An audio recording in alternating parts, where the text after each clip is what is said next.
नमस्कार, आप देख रहे हैं न्यूज़ 18 का डिजिटल प्लेटफॉर्म और आपके साथ मैं हूं कविता और मैं हूं आशीष भट्ट और स्वागत है आपका नॉर्थ एक्सप्रेस में, जहां हम लेकर आते हैं उत्तर भारत की सबसे ताज़ा और अहम खबरें।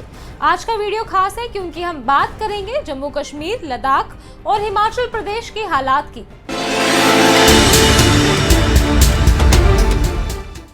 जम्मू कश्मीर में सुरक्षा बल आतंकवाद के खिलाफ बड़े पैमाने पर अभियान चला रहे हैं।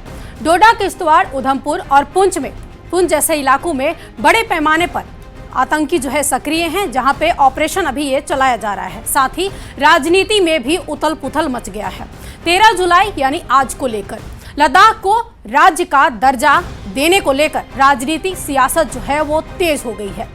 इस फैसले को लेकर देश भर में चर्चा और मतभेद देखने को मिल रहा है। वहीं हिमाचल की अगर बात करें तो हिमाचल प्रदेश में भारी बारिश और बाढ़ की वजह से जनजीवन पूरी तरह से प्रभावित हुआ है। नदी नाले उफान पर है, सड़कें टूट चुकी हैं और जो लोग हैं वो घर से बाहर है। तो चलिए शुरू करते हैं और सबसे पहले चलते हैं हम जम्मू कश्मीर में।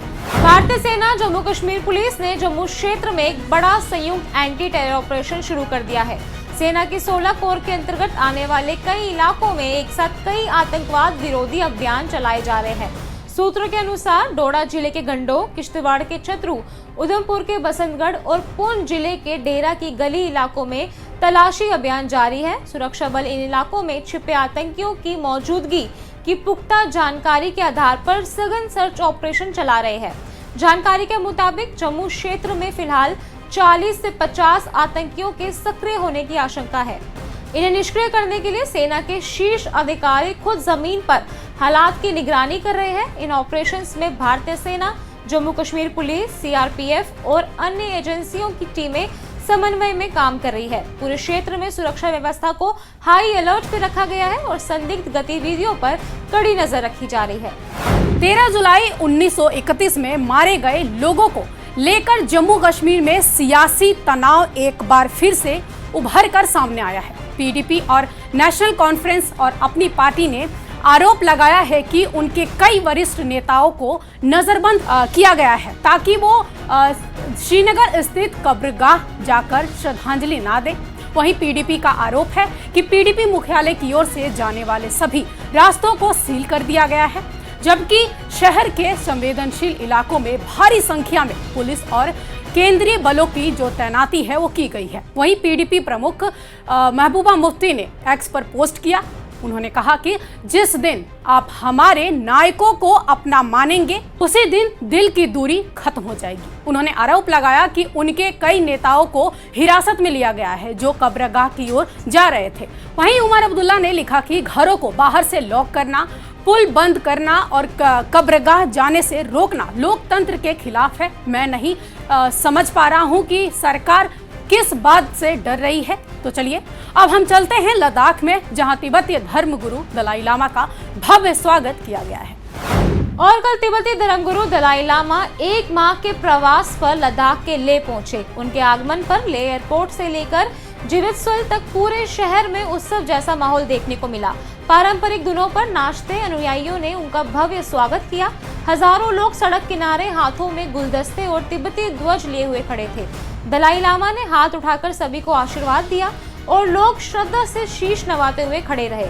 लेह एयरपोर्ट पर LAHDC के चेयरमैन, काउंसिलर, पुलिस प्रशासन के वरिष्ठ अधिकारी और स्थानीय सांसद मोहम्मद हनीफ जान समेत कई प्रमुख लोगों ने उनका स्वागत किया। उन्हें पारंपरिक खटका पहनाया गया।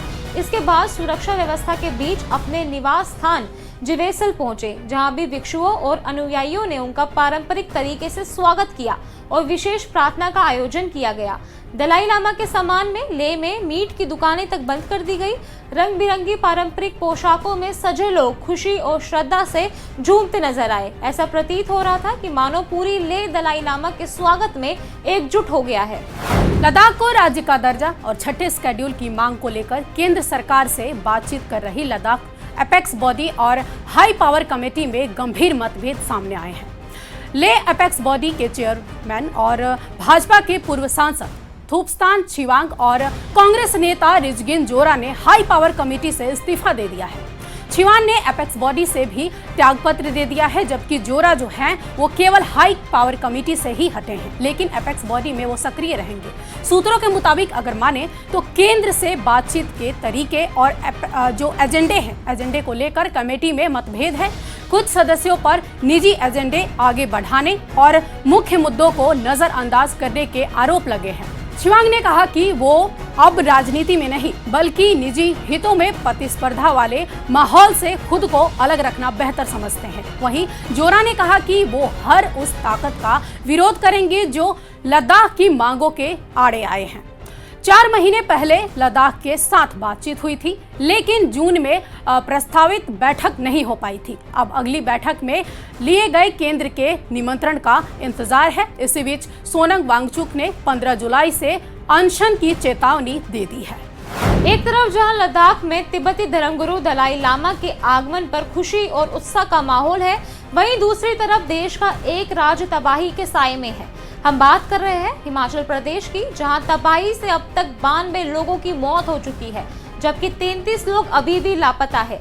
भारी बारिश, भूस्खलन और बाढ़ ने जनजीवन को ऐसा अस्त व्यस्त कर दिया है कि लोग अहने ही घरों और राज्य में रहने से डर रहे हैं।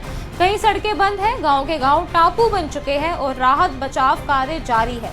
राज्य में अब तक कई जानें जा चुकी है और संपत्ति को भी भारी नुकसान पहुंचा है।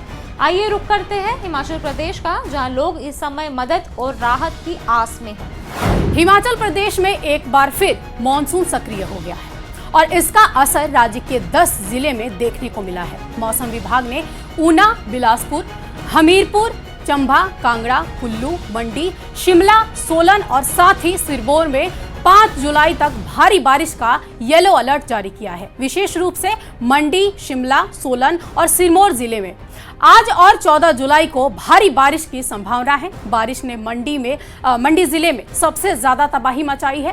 कई इलाकों में भूस्खलन और बाढ़ के कारण जनजीवन बुरी तरह से प्रभावित हुआ है। राज्य को अब तक इस आपदा से 800 करोड़ से ज्यादा अधिक का नुकसान हुआ है। फिलहाल मंडी जिले में कई लोग अभी भी लापता हैं और राहत बचाव कार्य जारी है। आने वाले दिनों में मौसम की स्थिति और खराब हो सकती है, जिससे स्थिति और भी ज्यादा गंभीर होने की आशंका है।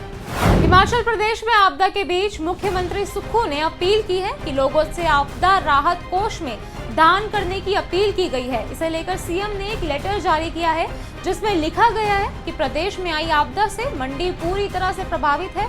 लोगों की सहायता के लिए सरकार मुहिम चला रही है, लेकिन इस मुहिम को अकेले चलाना पाना मुश्किल है। लिहाजा जनता से भी सरकार को सहयोग की अपील है। सरकार ने आपदा पीड़ितों की मदद के लिए कई बैंक में खाते खोले हैं, जिनका नाम है State Bank of India, HDFC, Himachal Pradesh राज्य सहकारी बैंक।